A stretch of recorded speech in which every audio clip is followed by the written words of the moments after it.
નમસ્કાર, હું પંડ્યા આરતી. આપ જોઈ રહ્યા છો સ્પાર્ક ટુડે ન્યૂઝ. ચૈત્ર સુદ પ્રતિપ્રદા શુભ નવરાત્રિના પ્રારંભે આદ્યાશક્તિ જગતજનની મા અંબાના આગમનની સાથે ખાસ પર્વની ઉજવણી આખા અખંડ ભારતમાં કરવામાં આવે છે. અને તેમાં પણ વાત કરવામાં આવે તો મહારાષ્ટ્રીયન સમાજનો ગુડી પડવો કે જે અતિ મહત્વનો પર્વ, તે દિવસે ખાસ ઉજવણી કરવામાં આવે છે. ત્યારે ગુડી પડવાના પર્વને લઈને બજારોમાં પણ રોનક છે, જેમાં ગુડી પડવાને લઈ ખાસ નવવારી સાડીનું પણ વેચાણ શરૂ થઈ ગયું છે.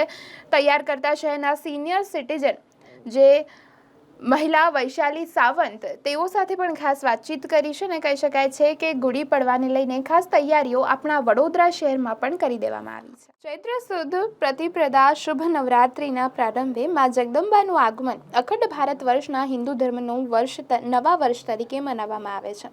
આ દિવસે ગુડી પડવો પણ મનાવવામાં આવે છે. પ્રભુ શ્રી રામ દશેરાના દિવસે રાજા રાવણનો વધ કરી 14 વર્ષના વનવાસકાળ બાદ જ્યારે દેવનગરી અયોધ્યામાં પરત આવ્યા, પ્રભુ શ્રી રામ, માતા સીતા, ભાઈ લક્ષ્મણ અને હનુમાનજી, વાલી, સુગ્રીવ, જામવંત, વિભીષણ અને પૂર્ણ સૈન્ય સાથે જ્યારે અયોધ્યામાં પરત આવ્યા હતા, તે દિવસે ઘેર ઘેર બ્રહ્મધ્વજ એટલે કે ગુડી ઊભી કરવામાં આવી.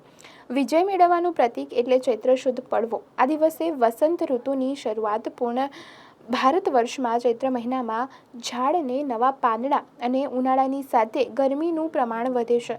એ સમય દરમિયાન માનવીઓ જો લીમડાના પાંદડાનું ગ્રહણ કરે તો ગરમીથી રાહત મળે છે, આરોગ્ય જળવાય છે. એ હેતુથી ગુડી પડવાના દિવસે મહારાષ્ટ્રીયન પરિવારો દ્વારા ગુડીનું પૂજન કરવામાં આવે છે.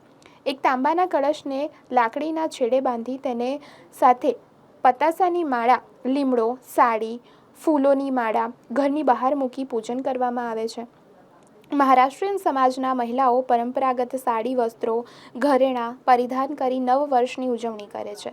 સાથે જ ગોળ, ધાણા, કડવા લીમડાના પાંદડાનું પ્રસાદી રૂપે સેવન કરવામાં આવે છે.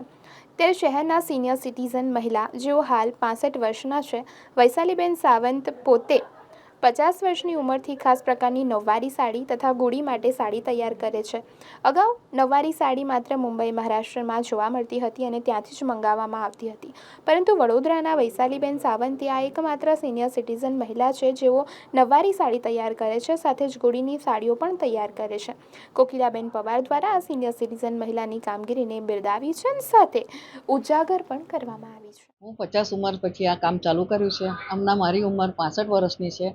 હું નવવારી સાડી સીવું છું. હમણાં એવું થયું હતું કે વડોદરામાં સાડીઓ આ સીવતા બહુ ઓછા જણ સીવતા હતા, એટલે મને એવું લાગ્યું કે ચાલો આપણે પણ કંઈ કરીએ, એટલે હું સીવું છું.